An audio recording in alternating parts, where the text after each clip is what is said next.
Les tableaux qui parlent, une série de podcasts par Francis Rousseau. Le péché originel, Mosaïque, 1130, Chapelle Palatine, Palerme, Sicile. Mais qu'ont-ils donc fait ces deux-là pour mériter un sort aussi définitif, sans aucune possibilité de retour, pas de deuxième chance, chassés à jamais du paradis terrestre? Ça ne peut pas être juste une histoire de taxes foncières ou de loyers impayés. Et surtout, si l'on en croit les livres sacrés de toutes sortes, pourquoi nous ont-ils tous entraînés, tout le genre humain, dans leur histoire?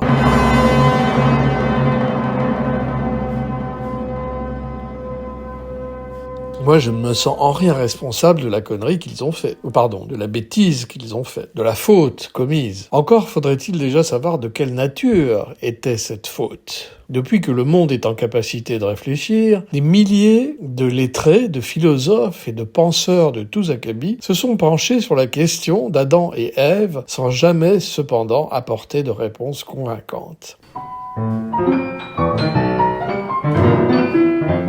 Ce n'est pas ce podcast qui va l'apporter non plus, mais bon, il faut déjà commencer par admettre un présupposé. Cette histoire d'Adam, qui signifie l'humanité en général, en hébreu, et d'Ève, Hava, chassée du paradis terrestre pour avoir consommé le fruit de la connaissance, tendu à Ève par le serpent. Comme on peut le voir sur cette mosaïque dans le goût byzantin, et dont l'inscription dit clairement « Ève, la femme persuadée par le serpent de goûter le fruit défendu, le tente à l'homme, Adam, pour qu'il y goûte à son tour. » Au passage, on remarque que le fruit n'est ni une pomme, ni une orange, ni une grenade, mais un peu tout cela à la fois, plus proche d'ailleurs d'une fleur que d'un fruit.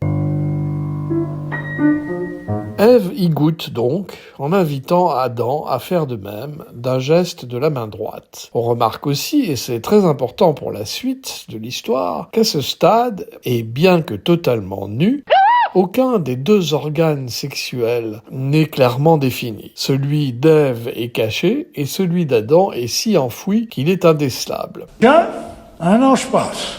Seules les mamelles d'Ève pourraient la différencier, mais on ne peut pas vraiment s'en rendre compte non plus, puisque Adam cache les siennes, très protubérantes, avec ses bras. Détail, Adam arbore une barbe, mais comme on a l'impression qu'Ève a oublié de se raser le menton ce matin-là, on ne sait plus très bien. Non, je me suis rendu compte il y a pas longtemps, j'ai jamais été aussi seule de ma vie, mais ça va en fait. Ça va, c'est bizarre, mais ça va. Seul le serpent, symbole antique du mal, comme chacun sait, est franc du collier, enroulé autour de l'arbre de la connaissance du bien et du mal, dont il a pris possession sur toute sa hauteur, bien décidé à ne pas le lâcher.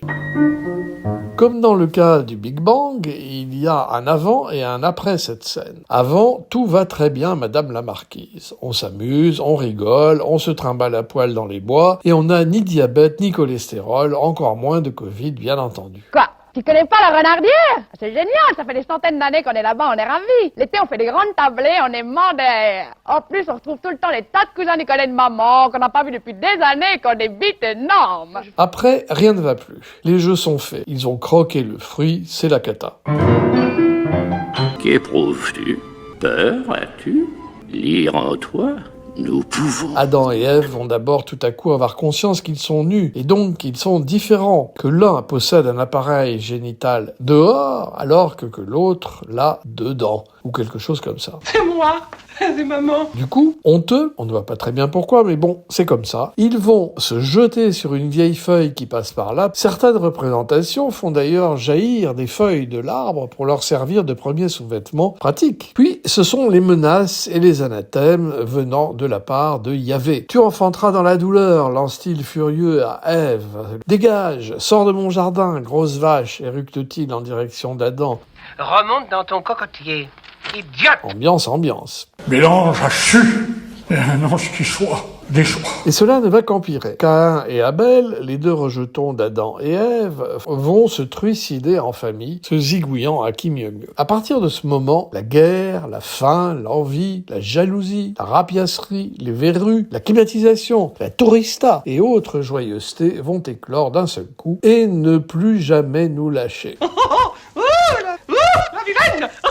qu'en disent érudits et exégètes? La lecture qu'en fait la tradition hébraïque et la Torah est claire. Adam et Ève étaient à l'origine une seule et même personne, comme certains animaux ou végétaux capables de se féconder et de se reproduire tout seuls, sans partenaire. Yahvé, dans sa grande sagesse, décida un jour de les séparer parce qu'il trouvait bon qu'il en fût ainsi. Et donc, elles étaient un et deviendront tout d'un coup deux, ils et elles, Adam et Ève.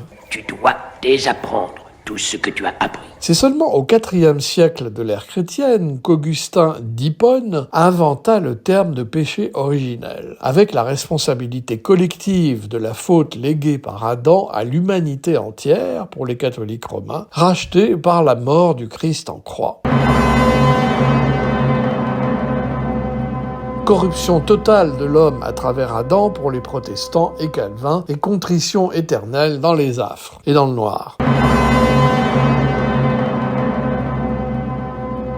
Les orthodoxes pensent eux aussi que le péché du premier homme se transmet par hérédité.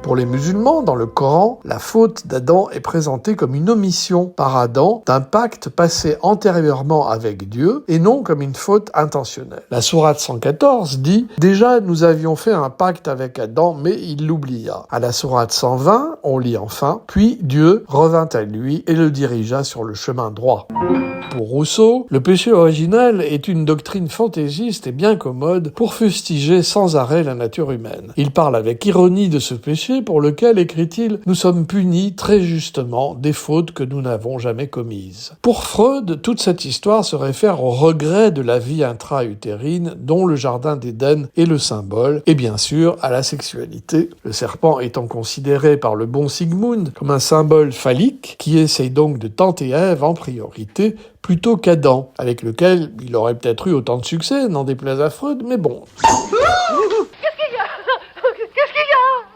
Bref, l'homme et la femme, pour se développer, n'auraient pas d'autre alternative que d'être expulsés de la vie intra-utérine. Une théorie assez proche de celle de la tradition juive et de la Torah. Pour les francs-maçons qui ont beaucoup réfléchi à la question malgré leur désintérêt affiché pour les textes sacrés, l'interdit, le péché originel, viserait surtout la connaissance totale de l'autre. L'attachement mène à la jalousie. À l'ombre de la convoitise, il grandit. Que dois-je faire alors, maître Yoda? Exerce ta volonté à renoncer à tout ce que tu redoutes de perdre un jour.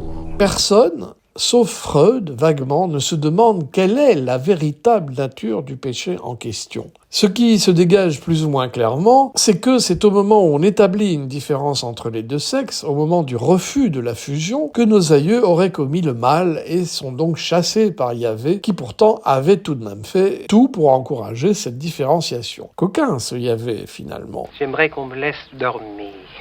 Bref, pour tenter de résumer une histoire extrêmement compliquée, puisque c'est celle du genre humain en général, et sans avoir exploré toutes les querelles et tous les débats qui ont eu lieu pendant des millénaires sur le sujet, on peut dire que refuser la distinction, la séparation des sexes, c'est refuser de devenir un être à part entière. Le plus intriguant étant relaté dans un des derniers versets après la sortie d'Éden, lorsque Ève, au moment de la naissance de son fils Caïn, reconnaît Yahvé comme partie prenante dans sa fécondité et dit, Genèse chapitre 4 verset 1, « J'ai eu un homme avec Yahvé ». Mon Dieu, quelle horreur. Or, si sa fécondité est liée à la sortie de l'Éden fusion, alors la phrase d'Ève ne signifie-t-elle pas que Dieu a favorisé cette sortie ? Ben oui, il semblerait que oui. Le péché originel pourrait alors être d'avoir forcé Yahvé à être lui-même et avoir joué son rôle de séparateur pour permettre à la créature qu'il avait formée à partir d'une simple poignée de terre d'exister au regard de l'éternité. Et voilà le travail, si on peut dire. Ça ne va pas faire l'affaire des wokistes, qui prônent l'indifférenciation des sexes. On est sûrement sorti du paradis terrestre, mais on n'est pas sorti de l'auberge pour autant. Qu'est-ce qu'on va devenir, Renato? Virgule musicale, la création de Joseph Haydn, Michel Serrault, La cage aux folles 1 et 2, Yanis Xenakis, œuvre pour piano 5, Ça sent le musc, George Lucas, La guerre des étoiles 1, L'enseignement de Maître Yoda, Blanche Gardin, Je parle toute seule, Valérie Lemercier, La renardière, Raymond DeVos, Un ange passe.